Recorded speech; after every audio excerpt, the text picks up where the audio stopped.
Okay, now we're about to learn symmetrical, like offset parts. We're going to do something, some sort of a crank. So front plane, line.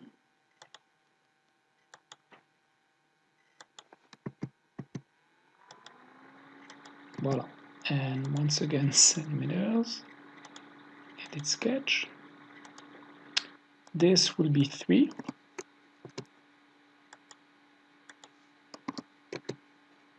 This will be, I think I was using 10. Yeah. And I'm going to press F to see everything well. And now I want my angle. So smart dimension, click on one line, click on the corresponding one. And I think I was using 60 degrees. Wow. Fillet. Here I was using 1.5 centimeter. One here, one there. So we can always go back and change those numbers. As you know, all of this is parametric, so it's dynamic, it can be changed.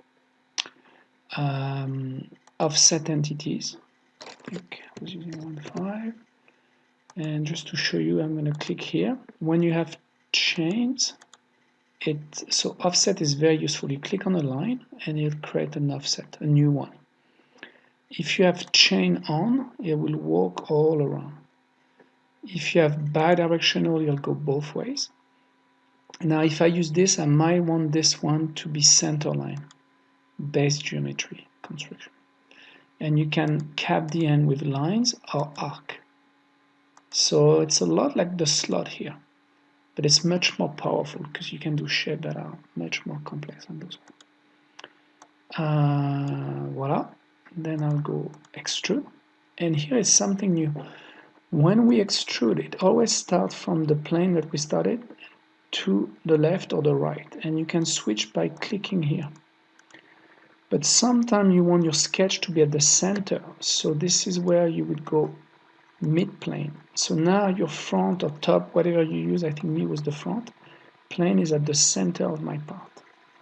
And this is very useful. I'm going to put 1.5, so it'll be 1.5 on each side. So it's actually 3 centimeters deep.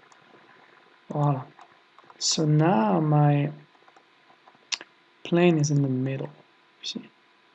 So now instead of grabbing a face and drawing, I'm going to grab the same plane and do a new sketch. So it looks like I'm drawing here, but I'm actually drawing in the center. I'm going to get the circle, hover here. Now I see the center. Hover there, I see the center. Shift, can make those two equal. And I would dimension one. And I was using 2 centimeters. Yeah. So now what I can do, I can extrude those. But I mean they are the center. So I can do another mid-plane here. And here I'll use 3. So they'll stick out a little bit. The more I think about it, 3 might be a bit pushing it. Let's try 2.5. Yeah, 2.5 is better. Voila. And then what I can do, I can draw this time on the face and draw some new circle. Over there. Same here. Make them equal.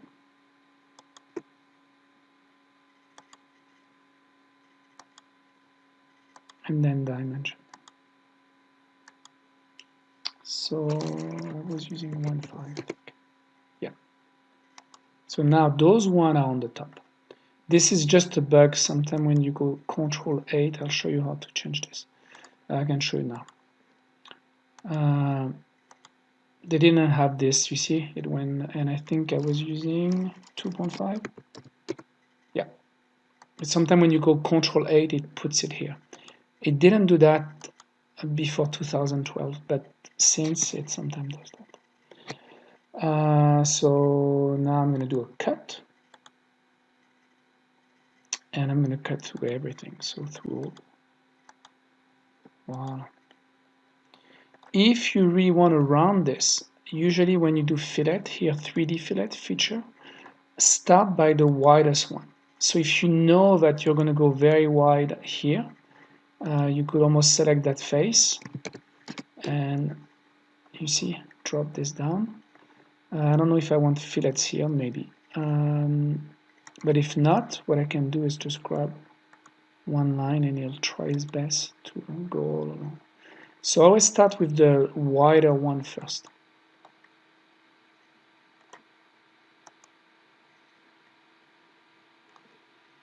And then you can add another set of fillet. Here, what can look very nice actually could be also chamfer with underneath. So we could try that.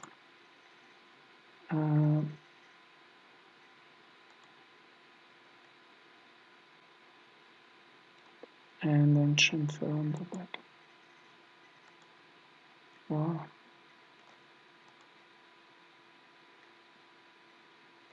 Then we can do a fillet here. Maybe even smaller than one. There.